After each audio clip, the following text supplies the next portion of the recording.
I sat calmly on the leather sofa of our living room, holding my daughter's small hand in mine, feeling her pulse beat too fast against my palm. Standing across from me, practically vibrating with rage, were my mother-in-law and my sister-in-law. 3 months earlier, they had made an anonymous call to Child Protective Services, describing me as a violent alcoholic battling severe schizophrenia. Every word of it invented. Every word of it designed to do exactly what it did: bring 2 social workers to my door with clipboards and careful, pitying voices, and take my daughter out of my arms for 6 of the longest days of my life. They thought humiliation would break me. They thought I would hand Lily back rather than fight through the shame of being investigated. They didn't know my husband and I had already hired a private investigator and a family attorney, and that a subpoena for the CPS Tip Lines telecom records was sitting, quietly, in a drawer, with an uncompressed audio file that made a liar out of every single thing my mother-in-law was about to scream at me. But to understand how we arrived at this living room at this moment, I need to go back to the spring, to the first time I ever held Lily's hand. Lily was 5 years old when we met her, sitting cross-legged on a beanbag chair in a caseworker's office that smelled like burnt coffee and old carpet, a stuffed rabbit missing one eye clutched against her chest. She didn't look up when we came in. She'd learned, the caseworker told us later, gently, that adults who came into rooms to look at her usually left again. We didn't leave again. 6 years of trying, of appointments and procedures and losses I still couldn't talk about without my throat closing, had taught me that my body was never going to give my husband, Daniel, the child everyone in his family kept asking about at every holiday dinner with the same tight, expectant smile. I'd stopped grieving that particular loss somewhere around year 4. What I hadn't expected was to find, on a Tuesday afternoon in a room that smelled like burnt coffee, something that felt less like a replacement and more like the thing I'd been trying to reach the whole time, just wearing a different face than I'd imagined. Lily looked up exactly once that first visit. She looked at the rabbit in her arms, then at me, then asked, in a voice so quiet I had to lean in to hear it, whether I was going to be another mom who went away. I told her I didn't plan on going anywhere. I meant it with a certainty that surprised even me. Daniel cried in the parking lot afterward, the kind of crying he almost never let himself do, his forehead against the steering wheel, saying, "That's her, Maya, that's her," like a man who just recognized someone he'd been looking for his whole life without knowing her name. The adoption process moved the way these things move, slowly, exhaustingly, home studies and background checks, and 100 small hoops we jumped through gladly. Because every hoop brought Lily one step closer to a bedroom we'd already painted the pale yellow she'd pointed at in a paint swatch book, one step closer to a last name that would finally, legally, be hers. We told Daniel's family early. That was our first mistake, though I wouldn't understand it as a mistake for months. His mother, Vivian, had a particular way of receiving good news that involved calculating, almost audibly, what it would cost her. When Daniel told her about Lily over Sunday dinner, I watched something flicker behind her eyes before the smile arrived, a beat too late, a half-second of pure arithmetic. And then she said all the right things, "How wonderful, asterisk, you two deserve this," while her daughter, Daniel's sister Renee, stayed very quiet over her wine glass, watching me in a way that made the back of my neck prickle. I didn't understand it then. I understand it now with a clarity that still makes my stomach turn. Vivian and Renee had spent a decade treating Daniel's success, the company he'd built from nothing, the wealth that had grown steadily around us like a second house we lived inside, as a kind of family trust fund they were owed simply for sharing his blood. Vacations paid for without being asked. A loan to Renee for a business that never materialized, never repaid, never mentioned again. Vivian's mortgage, quietly cleared 4 years ago, a gift Daniel had made almost apologetically, the way people do things for parents who have spent a lifetime making generosity feel like an obligation instead of a choice. They had never once in 10 years worried about where that money would eventually go. Daniel and I had no children. The math to them had always been simple, comfortable, permanent. Whatever we had someday would flow back to them. A 5-year-old girl with a chipped front tooth and a one-eyed stuffed rabbit had just rewritten that math. And I don't think I understood, until much later, how dangerous it is to threaten people who have built their entire sense of security on money they didn't earn. The home study was scheduled for the second week of March. I spent the week before it scrubbing baseboards that were already clean, rehearsing answers to questions I already knew the answers to, buying nightlights and car seats and a booster step for the bathroom sink because Lily had mentioned once shyly that she liked to brush her teeth like a big kid. And I wanted her to have that, wanted her to have every small, ordinary thing a childhood was supposed to include. The adoption finalization hearing was 6 weeks away. Lily had started calling our house home without prompting. She'd started sleeping through the night. She'd started in the tentative, testing way of a child who'd been disappointed before, calling me Mom, not every time, not yet, but sometimes, when she forgot to be careful. And each time it happened, I had to excuse myself to the kitchen so she wouldn't see me cry. I remember exactly where I was when it fell apart. I was in the yellow bedroom, hanging curtains, a mouthful of pins between my lips when the doorbell rang at 4:15 on a Wednesday afternoon. 2 women stood on the porch. One held a clipboard, the other held a folder with the county seal on it. Their faces wore the particular gentle blankness of people trained to deliver bad news without triggering worse news.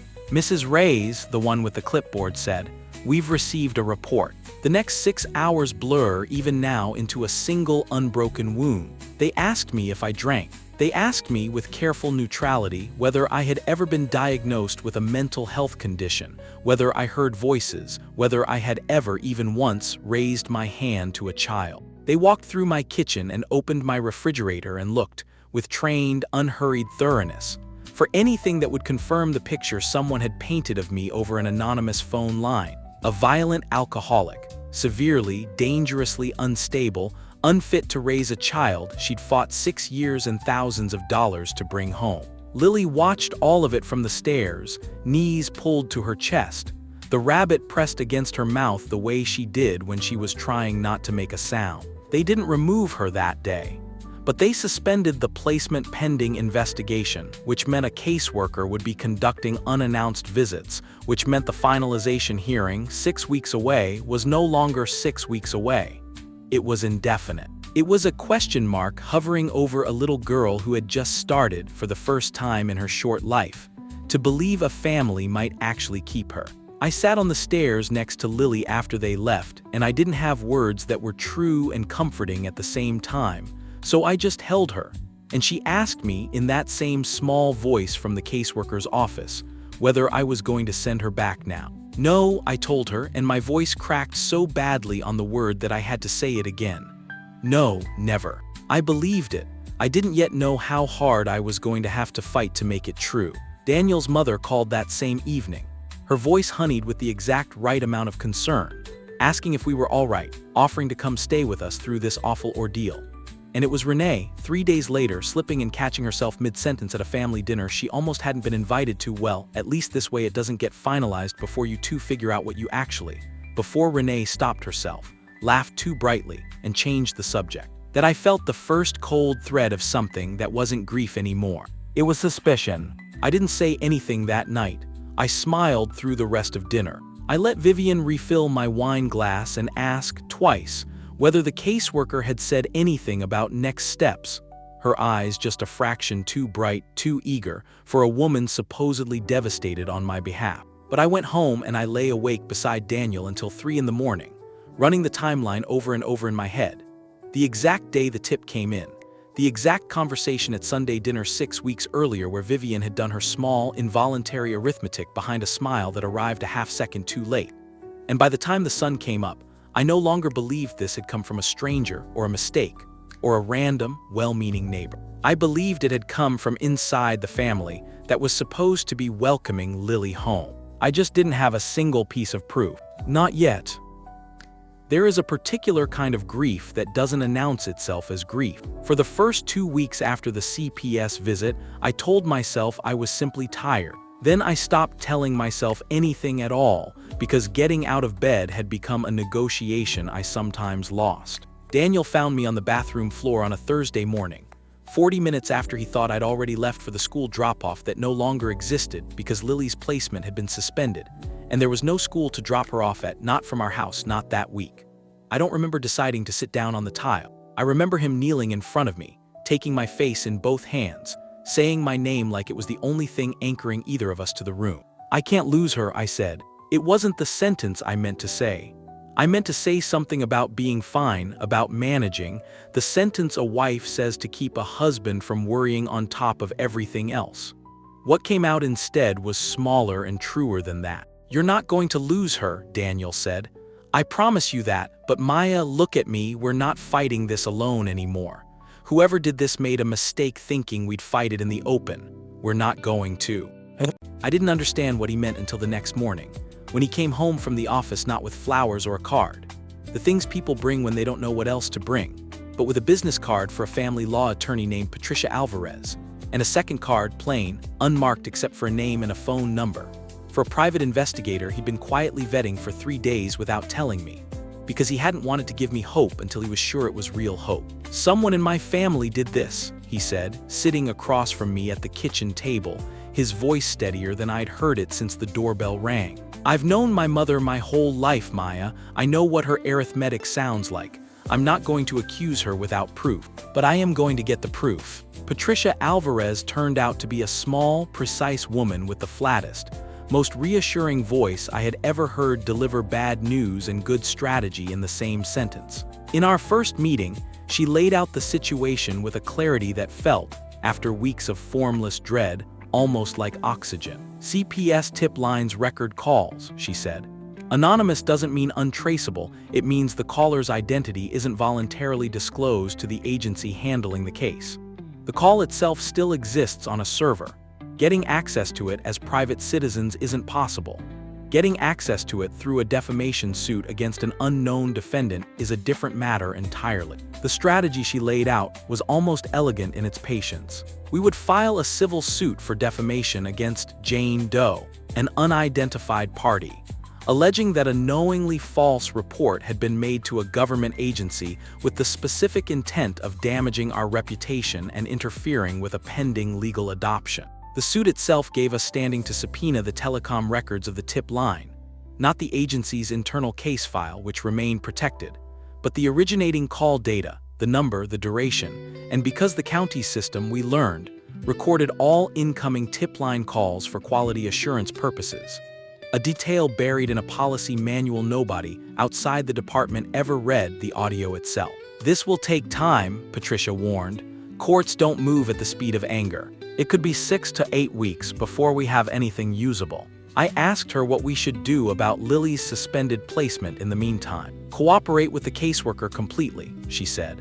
"Every visit, every request, exactly on time, exactly as asked. The best thing you can do for your daughter right now isn't fighting the investigation. It's giving them absolutely nothing to find so that when we bring them proof of who actually made that call, there's no ambiguity left standing between you and finalization." So that's what I did.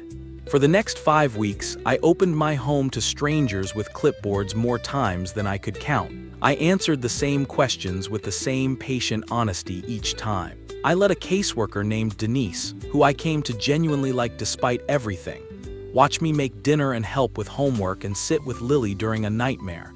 And I said nothing about my suspicions because Patricia had been clear. Any accusation without proof would look, to a family court, exactly like the erratic behavior we were trying to disprove.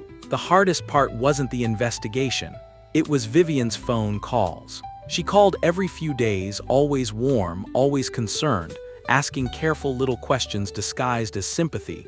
"Has there been any word from the caseworker, sweetheart? Has the judge said anything about next steps?" And each time I answered vaguely, giving her nothing, I felt something in me harden into a shape I didn't fully recognize as my own. I had spent 10 years being a good daughter-in-law to this woman.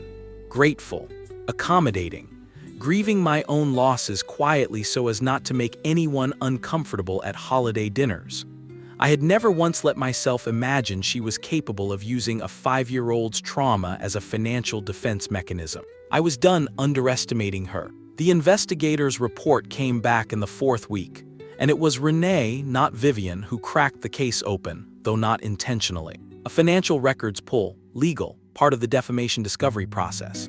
Since damages required demonstrating a pattern of motive, showed Renee had liquidated a small investment account, and made 3 calls to a bankruptcy attorney the same week the CPS tip came in. The kind of quiet, panicked movement of a woman who believed her financial safety net was about to disappear into a 5-year-old's college fund and was scrambling to protect herself before it did. It wasn't proof Renee made the call, but it was proof of motive so clean it read like a confession. The audio arrived in the 6th week, delivered to Patricia's office on a secured drive, and I made Daniel sit with me in the car in our own driveway before we went inside to listen to it, because some part of me needed to hear it in a space that felt neutral, unhaunted hours. The recording was 2 minutes and 11 seconds long. A woman's voice, calm, unhurried, reciting a script of lies about alcoholism and psychiatric episodes with the fluency of someone who had rehearsed it. Daniel's hand found mine halfway through and gripped it hard enough to hurt. We both knew the voice before the forensic audio analyst confirmed it a week later with 98% certainty. It was Vivian. Patricia didn't recommend confrontation. She recommended court. We filed the evidence directly with the family court judge overseeing the adoption case in a closed hearing, alongside a formal request to lift the suspension and expedite the finalization given clear proof the original report had been knowingly, maliciously false, made by a party with a demonstrable financial motive to disrupt the placement. The judge, a woman named Hargrove who had the tired, unshockable patience of someone who had seen every version of family cruelty the county could produce, read the transcript in silence, then looked up at me over her glasses. "Mrs. Reyes," she said, "I'm sorry this happened to you and to Lily. The suspension is lifted effective today. I'm scheduling finalization for 2 weeks from now. And I want it on the record that this court found no evidence, none, supporting the original allegations." I cried in the hallway outside the courtroom in a way I hadn't let myself cry since the doorbell rang 3 months earlier. Not the grinding, hollow grief of the bathroom floor, but something that finally had room to feel like relief. We told no one, not Vivian, still calling every few days with her honeyed concern. Not Renee, quiet and skittish at the one family dinner we forced ourselves to attend during those 2 weeks, clearly still braced for a catastrophe that had already, unbeknownst to her, been diffused. The finalization hearing itself was small, quiet, almost anticlimactic after everything that had led to it. A judge, a clerk, Lily in a yellow dress she'd picked out herself, swinging her legs from a chair too big for her, asking me halfway through the proceedings in a whisper whether this meant she got to keep her rabbit forever. "You get to keep everything forever," I told her, and this time when I said it, my voice didn't crack at all. I held the finalized adoption certificate in my hands that night after Lily had fallen asleep in her yellow room, running my thumb over her new legal name, hers, permanently, irreversibly, a piece of paper no anonymous phone call could ever touch again. And then I folded it carefully and locked it in the small fireproof safe in our bedroom closet, next to the audio recording and the financial records and every other piece of evidence that had gotten us here. Because I understood something now that I hadn't understood 3 months ago, on the day the doorbell rang. Winning back Lily's placement wasn't the end of the danger. It was only the end of the first attack. As long as Daniel's money sat in accounts with our names on it, waiting to someday belong to a little girl Vivian and Renee had already tried once to erase, we would always be a target. I wasn't going to wait for the second attack to find us unprepared. The idea came to me 3 days after the finalization hearing, in the ordinary, unremarkable middle of an ordinary evening. While I was rinsing dishes and half listening to Daniel help Lily sound out words in a picture book at the kitchen table. She read a shaky "The house is big" asterisk out loud, proud of herself, and Daniel laughed and told her she was getting better every day, and I stood there with my hands under running water and thought, with a clarity that felt almost violent in its suddenness. This house, this life, all of it is still sitting in accounts with our names on it, waiting for someone to try again. Vivian and Renee hadn't been punished for what they'd done. Not really. The defamation suit against Jane Doe was still technically open, a formality Patricia had left dormant rather than naming Vivian outright, since Patricia had explained, with the same flat clarity she brought to everything, that a public lawsuit would tip our hand, would let them know exactly how much we already knew, and Patricia's whole philosophy of this fight had been built on the same principle from the beginning. Never let them see the move coming until it's already checkmate. I dried my hands and sat down at the kitchen table across from Daniel and Lily, and I said, quietly, so Lily wouldn't hear the weight underneath it, I want to talk about the money. We had the actual conversation that night after Lily was asleep, sitting on the floor of the living room with a bottle of wine neither of us drank much of, and I laid it out the way I'd been turning it over in my head for 3 days. They didn't attack us because they hate me, I said. They attacked because they were scared that everything you've built would stop flowing to them the second it started flowing to her instead. As long as that fear exists, Daniel, they will find another way, maybe not CPS again, maybe something worse, a custody challenge, a guardianship claim if something happens to us. I don't want to spend the next 13 years waiting for the next anonymous phone call. So what do? Daniel said. We can't exactly make the money disappear. We can, I said, just not to us. The wealth management attorney Patricia referred us to was a man named Elliot Kwan, a partner at a firm that specialized in exactly the kind of situation I was describing, though he was too professionally careful to ever phrase it the way I did in our first meeting. I need my husband's family legally incapable of ever touching a cent of this money again. What you're describing, he said, folding his hands on his desk, is an irrevocable trust. The word irrevocable is doing a lot of work in that sentence, and I want to make sure you both understand it before we go further. Once assets are transferred into this structure, you do not own them anymore, not in any meaningful legal sense. You will not be able to change your mind in 6 months. You will not be able to reclaim the house if your circumstances change. The trust becomes the owner. Your daughter becomes the sole beneficiary. And a third-party trustee, not you, not Daniel, an independent fiduciary bound by law to act only in her interest, controls disbursement until she reaches whatever age you specify, or under whatever conditions you write into the trust document. That's exactly what I want, I said. Elliot looked between the two of us for a long moment, the particular assessing look of a man who had drafted 100 trusts for 100 reasons, and was trying to determine which kind of client he was dealing with. Most people who come to me want asset protection from creditors or tax efficiency or a controlled inheritance for a child they worry might be irresponsible with money too young. You're describing something different. You're describing a fortress. I said, build it anyway. The process took 6 weeks, and it was, in its own way, more exhausting than the CPS investigation had been.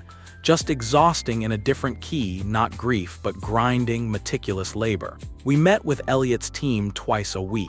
We inventoried everything. The house, the lake property Daniel's father had left him before he passed, the investment portfolio, the 31% stake Daniel held in the logistics company he'd built from a single truck and a business loan into a regional operation worth more than either of us said out loud in front of Lily. Piece by piece, we moved it all. The house was red-idled first, deeded into the trust with Lily named as sole beneficiary and Elliot's firm named as independent trustee, a process that took 4 separate signings and a title company representative who kept glancing at us like we were either the most devoted parents she'd ever met or the strangest. The investment accounts followed, transferred in a single coordinated afternoon that Elliot insisted on completing all at once rather than in stages, to eliminate any window where an aggressive attorney could argue partial intent or incomplete transfer.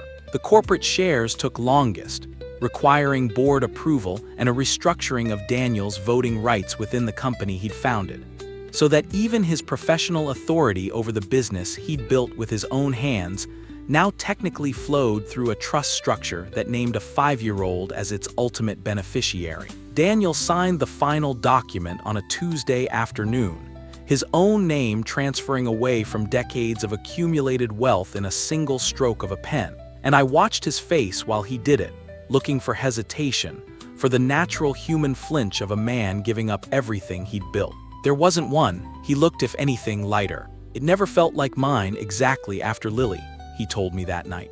Building the company always had this shapeless purpose to it, provide for a family I didn't have yet, security for people who didn't exist yet. Now it has a name. Now it has a face. I'd rather it belong to her legally, permanently, than sit in an account with my name on it that anyone can try to fight me for someday. By the end of the 6th week, Elliot's firm held legal title to everything we'd spent 15 years building. Daniel and I remained in the house. The trust structure permitted us to live in the property and draw a modest, clearly documented living allowance for Lily's care and our own reasonable expenses.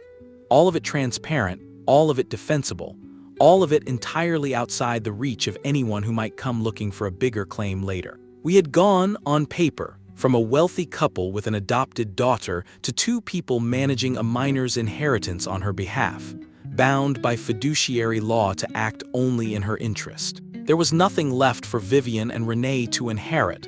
There never would be again. And there was no lawsuit to fight, no argument to make, no court that would ever unwind an irrevocable trust built cleanly, legally, years before either of them could prove intent to defraud. I sat with the final, signed, notarized trust binder in my lap the following Saturday morning, Lily curled against my side watching cartoons, utterly unaware that the small, ordinary house around her had just become the most legally fortified thing either of her parents had ever built, when my phone rang. Vivian's name lit up the screen. I let it ring twice before I answered, my thumb resting on the leather cover of the trust binder like a hand on something sacred. "Maya, sweetheart," she said, her voice warm, easy, entirely unaware that the ground beneath her had just shifted permanently and irreversibly out from under her feet. "I was thinking it's been so long since we've all been together properly with everything that's happened. Would it be all right if we came by this weekend? I'd love to see how Lily's settling in." I looked down at Lily, who glanced up at me and smiled around a mouthful of cereal, entirely safe now in ways she would never have to understand or thank anyone for. "Of course," I said, my voice as warm and easy as Vivian's own.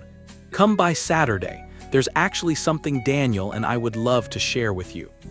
They arrived Saturday at exactly 2 o'clock, which should have told me something on its own. Vivian was never on time for anything that didn't matter to her, and precision in her was always a sign of preparation. Daniel let them in. I stayed on the leather sofa with Lily beside me, her small hand in mine, the trust binder sitting untouched on the side table where I'd left it, deliberately in plain sight. Vivian came in first, already talking, already performing warmth for an audience she assumed was still grieving, still vulnerable, still exactly where she'd left it 3 months ago. Renee trailed behind her, quieter, her eyes moving around the living room with the particular hunger of someone doing silent inventory. It took less than 5 minutes for the performance to end. "We need to talk about Daniel," Vivian said, settling into the armchair across from us without being invited to sit, her voice shifting from warm to grave with practiced ease. "About all of this adoption business, this stress it's put on the whole family. I think it's time we were honest with each other." "Honest," I repeated. "You've been through something traumatic, Maya. CPS investigations don't happen for no reason, whatever the outcome. And frankly, watching you two isolate yourselves these past months, refusing help, refusing to let family in," she glanced at Daniel, her voice softening into something maternal and terrible. "I think it's time you protected yourself, sweetheart. Both of you. I've had Frank draw up some paperwork. Power of attorney just temporary, just until things stabilize. And Daniel," she turned to her son fully now, her eyes bright with something that wasn't love, that had never quite been love, not the kind that didn't calculate first. "I think, given everything, a separation might be the healthiest thing. For you, this marriage has cost you so much already." She said it so smoothly. She had clearly rehearsed it, maybe with Renee, maybe alone in a mirror. A script built on the confident assumption that the adoption had collapsed, that I was broken, that Daniel's love for me had some kind of expiration date buried in his exhaustion, and that a 5-year-old with no legal claim on anything would simply fade back out of their lives the way she'd almost faded out of mine. Renee set a leather folio on the coffee table, the same practiced gesture I recognized with a jolt from the cold open of a memory I hadn't lived yet. Divorce papers, power of attorney forms, a stack of documents built on a foundation of lies they still believed nobody had uncovered. Daniel didn't reach for the folio. He stood up instead, walked to the study, and came back a moment later carrying a folio of his own, thicker, leather-bound, the trust binder I'd been holding all afternoon now resting in his hands instead. "I'm not divorcing her, Mother," he said, and his voice was calmer than I had ever heard it, calm in a way that had nothing left to prove. And there's no power of attorney to sign because there's nothing left for you to have power over. He set the binder down in front of Vivian, open to the first page. She read it in silence, her face changing the way weather changes, slow at first, then all at once, confusion, disbelief, the specific horror of a woman doing arithmetic that no longer produced the answer she'd spent a decade counting on. "This is," she started, "an irrevocable trust," Daniel said. "Every asset we own, the house, the investment portfolio, my shares in the company, all of it transferred permanently 6 weeks ago. Lily is the sole beneficiary. Neither Maya nor I have legal ownership of any of it anymore. We manage it for her under a fiduciary contract with an independent firm. There is nothing to divorce me out of, Mother. There's nothing left to inherit, and there never will be again." "You can't," Vivian's voice cracked, the warmth gone entirely now, replaced by something raw and ugly she'd kept carefully hidden for 10 years. "This is insane, Daniel. You're throwing away everything you built," I said quietly, and it was the first thing I'd said since they arrived, and every head in the room turned toward me. "You keep saying we, Vivian, as if you were ever anything but a woman who spent 10 years assuming my husband's success belonged to you by default. You didn't build this company. You didn't build this house. You built a fake phone call to Child Protective Services because you were terrified a 5-year-old orphan might get something you'd already decided was yours." The room went silent in a way that had weight to it, that pressed against the walls. "I don't know what you're talking about," Vivian said, but her voice had lost its footing entirely, and I watched Renee go very still beside her, the particular stillness of someone realizing too late that the ground had already given way beneath them both. "The anonymous tip line call," I said. 2 minutes and 11 seconds. A calm, rehearsed script about alcoholism and schizophrenia made 3 days after you found out Daniel and I were adopting. "We have the recording, Vivian," voice matched with 98% certainty. "We've had it for months. We used it to clear my name with the family court, to finalize Lily's adoption in complete secrecy while you were busy calling every few days asking about next steps, hoping to hear it had all fallen apart." Vivian's face had gone the color of old paper. "You said nothing," she whispered. "All this time you knew and you said nothing. Because I wanted you to feel exactly what I felt," I said. "Powerless. Waiting for a decision that was never going to go your way with no way to stop it and no idea it was already over. I wanted you to sit in this living room today, still believing you had something left to threaten us with, and watch it disappear in front of you." Lily, who had gone quiet beside me during the adult voices rising around her, tugged gently on my sleeve. I looked down at her and she asked, in the small, careful voice I remembered from the very first day I met her, whether everything was okay. "Everything is more than okay," I told her and meant it completely. Renee found her voice first, thin and panicked. "This is defamation you can't just accuse us of." "It's not an accusation," Daniel said. "It's evidence, filed, notarized, admissible. And if either of you ever attempts contact with my daughter again, not a phone call, not a birthday card, not a chance encounter at a grocery store, that recording goes to the police, along with the financial records showing exactly why you made that call. And you can explain to a judge why extorting an adoptive family with a fabricated CPS report seemed like a reasonable business decision." Vivian stood up so fast the armchair rocked behind her. She looked at Daniel like she was seeing a stranger, which I understood watching her face she finally was. The son who had spent 30 years absorbing her expectations without question had just, calmly, permanently, chosen someone else's family over hers. And there was no version of guilt or manipulation left in her arsenal that could undo it. "You'll regret this," she said at the door, her voice shaking with a fury that had nowhere left to land. "The only thing I regret," Daniel said, opening the door for her without any anger left in his voice at all, just a tired, final kind of clarity, "is not doing this 3 months ago, before you ever got the chance to walk into my daughter's life and try to burn it down." The door closed behind them with a sound that felt, for the first time in 3 months, like an ending instead of a threat. I sat back down on the sofa. Lily climbed into my lap without being asked, the way she'd started doing more and more in the weeks since the finalization, settling against me with the easy, unguarded weight of a child who had finally stopped bracing for the next bad thing. "Are they going to come back?" she asked. "No," I said, And for the first time since the doorbell rang on that ordinary Wednesday afternoon so many months ago, I felt the truth of that word all the way down to the bottom of me. They're not. Daniel sat down on her other side, and for a long moment none of us said anything at all, the three of us simply sitting together in a house that finally, legally, permanently belonged to exactly the right person. A 5-year-old girl with a chipped front tooth and a one-eyed rabbit, safe now in a way no anonymous phone call, no greedy relative, and no amount of inherited cruelty would ever be able to touch again.